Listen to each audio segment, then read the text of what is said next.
At the beginning of the story, we're introduced to a clan of swordsmen that rules half the world, known as the Run Candles.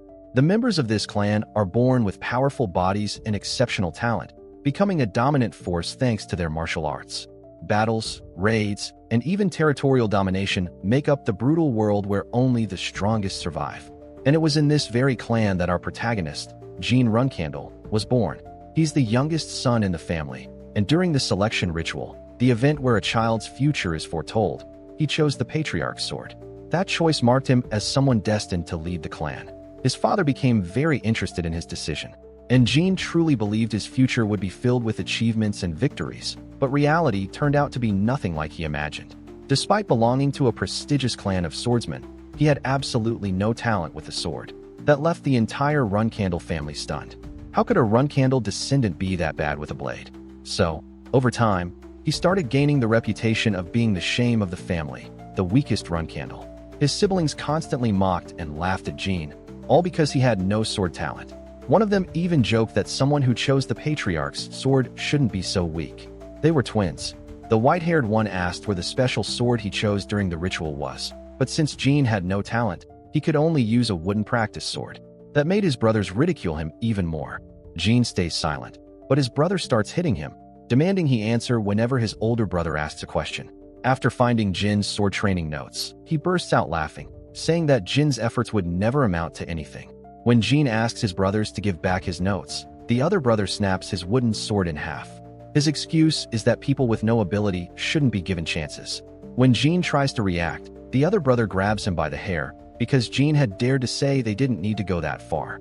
His brother answers, "What do you mean we don't need to?" The torment from his older siblings and Jin's pathetic sword talent made his life a living hell.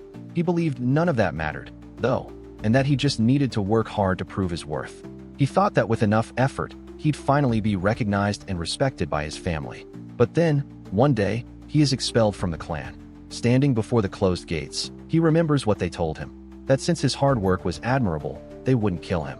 At 23, Jean becomes a wandering drifter with no direction. After some time, he meets his master and discovers something unbelievable. Even though he had no sword talent, he did have a talent, magic. But that talent was forbidden within the clan. 3 years pass, and Jean learns that by connecting nature's mana with a mage's mana, it's possible to restore his energy and strengthen his spells. During one of his training sessions, a dark energy takes over the room, and everything around Jean turns pitch black. A mysterious figure appears behind him, and when Jean asks who's there, the being introduces himself as Soderette, the Master of Shadows. He already knew who Jean was, and asks if he would be willing to form a pact. Not only would Jean gain spiritual powers, but his curse would also be lifted. Here, we discover that Jean had been cursed in the past, and, because of that, had never been able to use his true talent, which led everyone to believe he was weak. When Jean asks about the curse, Soderette explains that it's called the Blade Illusion, a curse that suppresses sword talent. For a member of the Runcandles, that's extremely painful. Then Soderette reaches into the curse and removes it, saying that it was the reason he was drawn to Jean in the first place. He declares that from now on, no curse will ever torment him again. After freeing Jean, the being says that Jin's destiny has always been to become the magic swordsman of the century. Soderette tells him he will watch his journey with great interest. When Jean returns to his room, he grabs a sword to test whether everything he just heard is actually true. Outside the room, he starts swinging the sword, and right away he can feel the difference. It was exactly like Soderette said. Now the sword didn't seem to have any weight at all. Honestly, it felt like he was just moving his arm. As he kept testing out his attacks, he realized that if he used magic on top of it, he'd definitely be on a whole different level, and that now his training would finally show real results in swordsmanship. In that short practice session, he finally understands that his hard work could actually pay off now, that he could really become a great swordsman. But, man, on the next page, we see 3 soldiers, and on the next one, we see Jean screaming, blood pouring from his eyes. Hearing more screams around him, he notices his body suddenly feels extremely heavy. For some reason, he had been attacked without even seeing it coming. Buried under chunks of debris, he tries calling out to Soderette. But when he realizes he's alone, his strength starts fading, and he wonders if maybe he really was destined for nothing, since he didn't even get the chance to use his magic or the power Soderette had given him. Looking at everything around him, completely confused, he asks himself why he was even given a second chance, and then he dies. But something unexpected happens the moment he opens his eyes again. He realizes he's surrounded by members of the clan, and his hands are those of a baby. When he looks ahead, he sees several swords lined up and starts questioning what was happening, because he was absolutely sure he had died. Suddenly, a family member appears beside him, wishing him good luck. When he sees one of the swords and recognizes it, he starts piecing together where he is, because that sword is the blessed sword. And that's when he understands he has gone back to the past, and is at the run candle selection ritual 1 year earlier. In his previous life, he had grabbed that sword by coincidence. Crawling toward a certain sword, everyone around him is shocked, because he's going to choose the patriarch's sword. And Jean reflects to himself that, in this life, he's choosing himself. With that, the ritual ends, and Jean is taken to the Storm Castle. 6 years after that selection, we see Jean trying to reach a book on a shelf. As he drags over a chair to climb up and grab it, he starts thinking about how 6 years have passed since he came to the Storm Castle. He's supposed to stay there until he turns 10, and being stuck in that place for so long was painfully boring. But suddenly, he hears the maid screaming.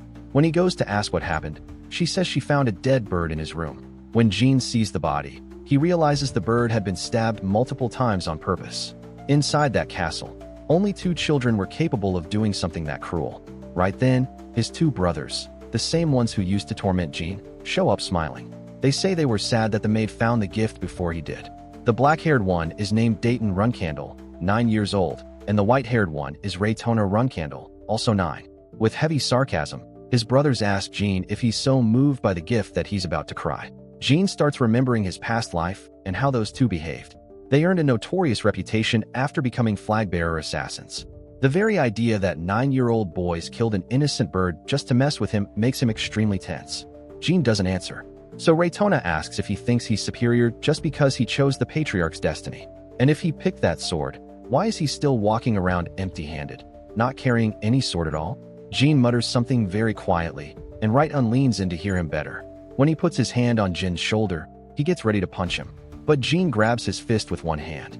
A dark aura bursts around him, and Jean tells them they're being too loud, so they should shut up. Out of nowhere, he punches Rayton with such force and speed that the kid can't even see the blow coming. When Rayton tries to react, Jean just keeps hitting him nonstop. He says that even though he's held himself back all this time, he's not putting up with this kind of provocation anymore. Then, after landing a punch straight to his stomach, he tells them to never cross his path again. And then one of the guards arrives and asks what was going on in that place.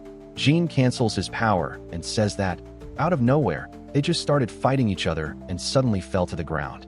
The soldier then says he's sure that's exactly what happened. Jean simply looks at him and asks if he didn't hear what he just said. The 2 started fighting each other and ended up collapsing on the floor right in front of him. The soldier, seeing the situation, says that it's just as expected. Even the youngest of the Hankendels is brutal, and he pretends to accept the explanation, saying that must be what happened. And when he moves to take the brothers to the infirmary, Jean tells him not to take them there, because they had a different destination, and asks the soldier to follow him. The 2 then walk out into the rain, and Jean begins digging a grave for the dead bird, leaving his brothers lying nearby. The soldier questions Jean, asking if he really intended to leave them there, since the storm was getting worse. Jean simply replies that they needed to understand the weight of their actions. So the soldier, loyal to the family, decides to accept Jin's decision and follows him back toward the castle. On the way, he starts to wonder if he really saw things correctly. The energy Jean released earlier wasn't aura, but it could have been mana. If that were the case, then this wasn't just a childish fight, and maybe he should report everything to the patriarch. Meanwhile, Jean watches from the window and comments to himself that it was exactly what he expected. That soldier definitely would report everything to his father, because he wasn't just any knight. He was Kan. He's called Kan, the guardian of the family, and since what he had seen looked like magic, there was no way he'd ignore it. But Jean wasn't worried, because that wasn't magic at all. It was spiritual power, the manifestation of his contract with Sodaret. And since the contract carried over into this life as well, thanks to it, he had escaped the blade curse again. And now that his talent had no limits, the Fool of the Hankendels no longer existed, and his entire path would be completely different. As Kan reported everything to his father, the patriarch ordered all the knights to be summoned, because he wanted to see the youngest of the Hankendels personally. So the elite knights, the Hankendel children, and all the subordinates begin gathering. Everyone was there just to witness one child, and the patriarch headed straight toward the castle for the meeting with his son. As they were moving along, Mary, One of the sisters asked Deepu's, one of the brothers, if he knew why they were going to the castle, especially since even Luna, another sister, seemed to know what was happening. Mary says she had been busy taking down mages earlier, and Deepu's comments that it couldn't be because of the twins, since they wouldn't even be going to the castle for another year. Looking at the situation, Deepu's assumes they were probably going to see their youngest brother, Jean. Mary becomes curious. Why the youngest brother? Deepu's reminds her that Jean was special because he had chosen the Patriarch's sword during the selection. But Mary says it shouldn't be just because of that, given that the Patriarch summoned every member.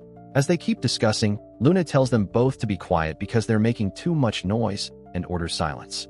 Mary then begins thinking to herself that if the leader of the clan decided to see her brother personally, then he probably had more value than she thought. Back at Castle Dill, the nursemaid says she can't believe the Lord was coming personally to see the young master. Jean says he doesn't even know why he's coming, though in his thoughts he assumes that Can reported the possible use of magic to his father. Since Can is a fair and just person, he didn't outright claim Jean used magic. He simply suspected it. And now the clan leader was coming in person to see what kind of power Jean had, whether it was human aura. But Jean thinks this wasn't mere curiosity. In reality, his father wanted to evaluate this ability to see if Jean could contribute to the clan's prosperity. When the castle doors open, all the soldiers bow to the Patriarch. As soon as he arrives and receives some information, he orders the twin brothers to be brought in first. The two kneel before their father, who immediately questions them about the fight they had with Jean. He orders them to explain their mistake in the situation. But the brothers look at each other and say they made no mistake at all. They claim Jean attacked them first. On top of that, during the attack, Jean seemed to be using some unknown ability that wasn't aura but looked like magic or something similar. And since magic was taboo within the clan, they try to turn their father against Jean, arguing that he should be interrogated before he hides anything else. However, their father tells them that they need to keep certain things in their hearts and minds, and that if they keep acting this way, they'll never survive in Hankendall. Right after that, he orders them to bring Jean into his presence. As Jean walks slowly toward the hall, he begins thinking about his father, Soren Hankendall, the strongest and coldest man he has ever seen, because he wasn't just the most powerful being of his era, but a human who reached the level of a demigod. He is known as the Genesis Knight, and they say that although he was once an ordinary man, when he reached that level, he simply lost all emotions. The only thing left was his obsession with the prosperity of the clan. And for a father like that, in his past life, Jean meant nothing. But in this life, things were different. As soon as he enters the hall, Jean bows before the Patriarch. Soren then asks why Jean addressed him as Patriarch and not Father. Jean explains that more than 100 people from the clan had visited him already, including his siblings. He figured this was an official visit from the Patriarch, so he decided to act accordingly. But his father simply says he came to the castle for other reasons, and for now, Jean should call him Father. Then, the father asks Jean the same question he asked the twins. What was their mistake in that fight? Jean replies that everything was just a matter of repayment, because within the Hankendall clan, one must return everything they receive. It could be kindness or even hatred. After hearing that answer, the Patriarch orders everyone to leave the hall, keeping only the two of them inside. The other soldiers are shocked, because this meant the boy passed the Patriarch's test. The matriarch then states that when the Patriarch gives an order, everyone must obey immediately. Mary is impressed by the situation and comments that her brother is truly remarkable, saying she might need to reconsider her opinion of him. After everyone leaves, the Patriarch says he sent them away because he wants to ask Jean a personal question. He explains that Jin's brothers told him he possesses an unknown ability that looks like magic, reminding him that magic is forbidden in the clan since those who use magic never reach the peak of swordsmanship. At that moment, he demands to know exactly what kind of power Jean has, making it clear that if it really is magic, Jean will face consequences. Jean prepares himself to answer, knowing that now that his father knows something, he can't ignore it. So he explains that he doesn't really know either, because it's neither aura nor magic. Showing the shadow flames on his hand, he asks his father if he'd like to give it a name. The Patriarch watches the power closely and is stunned, because that power is the same as the one used by the first Patriarch. Shocked, he begins to wonder if this child was destined to become the next Patriarch. His father also explains that this power belongs to Sodaret, the god of shadows. Taking the chance, Jean asks if that being could be stronger than him. The Patriarch answers that he can't say. He's never fought a god, so he doesn't know. Jean replies that such an answer is fitting coming from the most powerful man in the world. Then the Patriarch looks at his son and says that was a very good question, something significant to hear, concluding that his decision to see Jean that day was absolutely the right one. Right after that, he asks Jean how he wants to use that power, and Jean responds that he wants to use it for the good of the clan.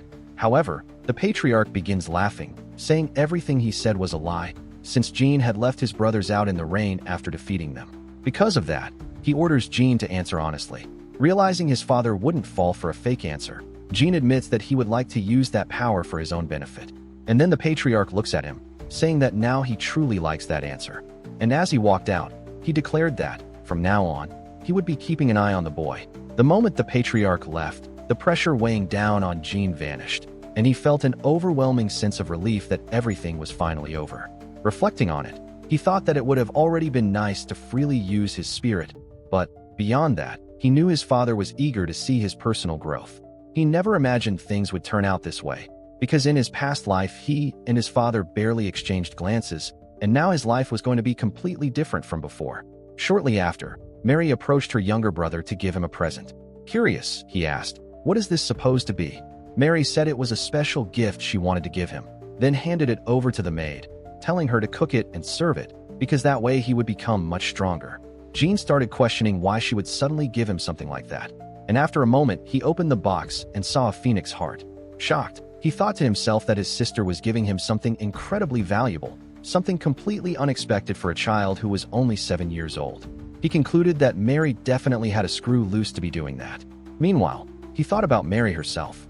Mary was the 7th flag bearer of Jean and a 6-star knight, also known as Storm Mary, and she even had another secret name, the Madwoman of the Southern region.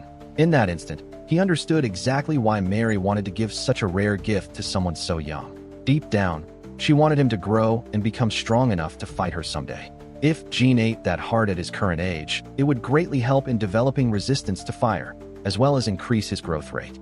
He also remembered that this item would allow a 6-star mage to summon a phoenix. Maybe, in this life, because of that, he himself might be able to accomplish that incredible feat of summoning a phoenix. While Jean was thinking, Dill arrived and said that Mary had, indeed, left him something good before leaving. Dill also told Jean to eat before it got cold, but in that moment, he sensed 2 presences nearby and asked whether his brothers had something to say. Then, his brothers began pointing out that maybe that portion was too big for him to eat by himself, and that perhaps he needed help. One of them said Dill had been cooking a giant pot, and that there was plenty more, so he probably did need help, actually. Realizing what was happening, Jean asked if they wanted a piece. The 2 immediately got excited, nodding up and down. So Jean told them that, if they really wanted a piece, they would have to do something he asked. A short time later, his brothers were out digging a hole in the ground, grumbling to themselves. They wondered what would happen if someone found out they were digging in that place. But they concluded that, in the end, if they actually got caught, the one who would suffer the most for it would be Jean. So maybe it wasn't that bad. And even with doubts, they agreed that the meal was worth it. While digging, they ended up discovering some kind of underground structure, and a stone rolled into a hidden room, revealing a condensation tube where someone was trapped. And that being had the same aura Jean emanated. When night fell, the maid nearly jumped in shock when she saw the 2 brothers covered in dirt. Jean welcomed them back, saying they were faster than he expected. Annoyed, they told Jean to shut up and hand over the soup since they had done their part. Jean said he left it right there, and when they looked at the food, they saw only 2 spoons with a tiny bit of soup. Disappointed, they said it looked more like a teaspoon, and it was way too small. But Jean reminded them that he said he would share, and he never specified how much. So, technically, he fulfilled his part of the deal. With no other choice, his brothers thanked him, though they were clearly furious. Meanwhile, Jean stepped into the rain and walked toward the spot they had been digging. He figured his brothers would do it anyway, but they actually did exactly what Jean instructed. Examining the structure, he concluded that a star spell would be enough to proceed. Then, he released the mana he had accumulated and cast a spell that shattered part of the wall, revealing a hidden door. And well, without hiding his excitement, he realized he had finally reached the secret handcandle library, a place he had never been allowed to enter in his previous life. As he approached, he remembered that his brother said he needed an activation key. And so he began to recite the phrase, which was basically, "A child of handcandle has come to console Murakan." And immediately, the door opened. This library was so important because it held a collection of the clan's secret tomes, records of the defeated handcandle bloodline spanning 1,000 years. Only the flag bearers had access to this library and its knowledge. In his past life, his older brother told him it was pointless to know about this place, since he would never become a flag bearer. But thanks to the bits of information his brother had shared, that knowledge was now incredibly useful. While exploring the area, he bumped into the condensation tube and saw the man trapped inside it. When he noticed that the figure had scales, he started questioning whether that thing was even human. As he touched the glass, he somehow managed to communicate mentally, asking what that being was doing there.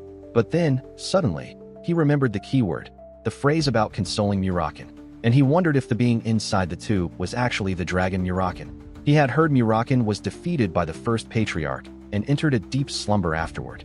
But now, faced with all of this, he began questioning whether any of it was actually true.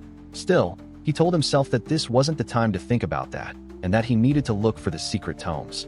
However, before he could dive deeper into the search, something unexpected happened. The body inside the tube moved slightly. After a long search throughout the library, Jean finally found what he was looking for: secret tomes from every type of clan. And he started with the renowned Swordsman clan, the Cuj clan. When he began reading, he realized the book was a bit difficult to understand, as it contained 3-star theories. And even though he wanted to take the book with him, he knew that stealing it would get him caught. So he decided he would copy all the important parts whenever he visited the library.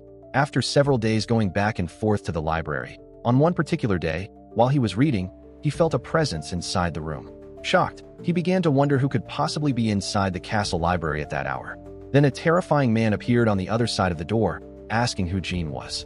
At that moment, Jean realized it was Muraken, and he couldn't understand what the dragon was doing there, because in his previous life Muraken never managed to leave that tube. Trying to stay calm, even though he was terrified, he remembered that Muraken was known as the clan's guardian, and that if he acted like an innocent child, the dragon wouldn't do anything to him. But Muraken could hear Jin's thoughts and became furious at being called a guardian. He grew extremely irritated, asking why the handcandles treated him that way. He demanded to know how the clan dared to teach people that story. Still, as angry as he was, he couldn't take it out on a child, and he knew that. Trying to calm himself, Muraken said he woke up only because he sensed a pleasant smell. It had been a very long time since he'd felt something like that, but after seeing that it was just a child, he found it strange, because the scent was that of spiritual energy. And even though he had been asleep for 1,000 years, he knew that smell could only come from someone who had formed a contract. When Jean realized that his spiritual energy had awakened Muraken, he decided to test something. He manifested his energy in front of the dragon and asked if that was what he was talking about. He continued, explaining that his father said this power belonged to the god of shadows, Lord Sodaret. Hearing that, Muraken was completely stunned, demanding to know if this was some kind of joke, since the fated contractor of 1,000 years was nothing more than a little kid. Having no choice, given that the chosen one was a child, Muraken said there was an ancient promise between him and Sodaret. That promise forced him to assist the contractor of the god of shadows, and unfortunately, that person was Jean.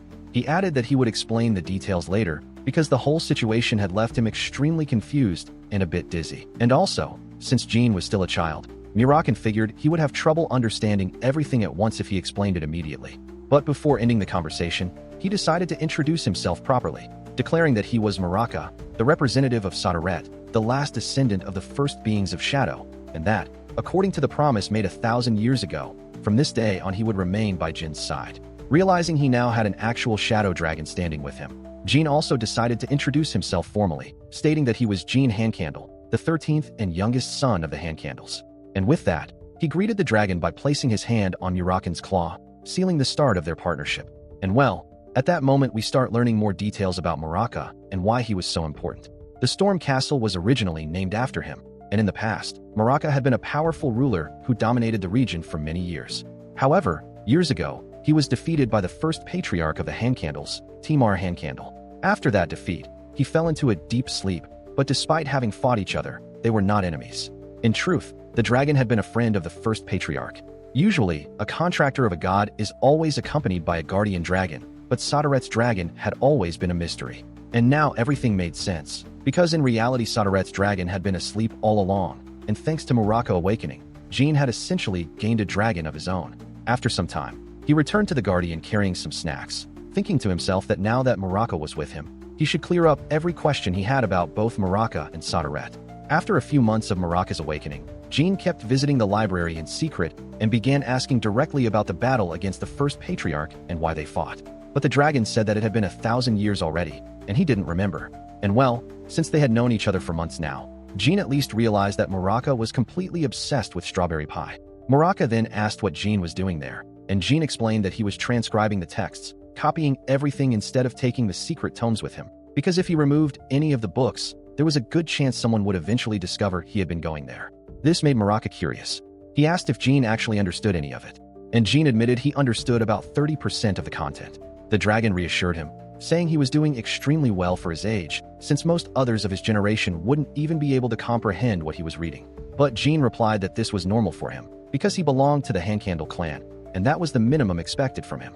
In the Handcandle family, he had 12 older siblings, along with his father and mother, and since his goal was to surpass all of them, he needed to work far harder than everyone else. He took the chance to ask if the first patriarch would have understood that book. Muraka said that if Timar, the first patriarch, had been the same age as Jean, he wouldn't have understood a single sentence in that book.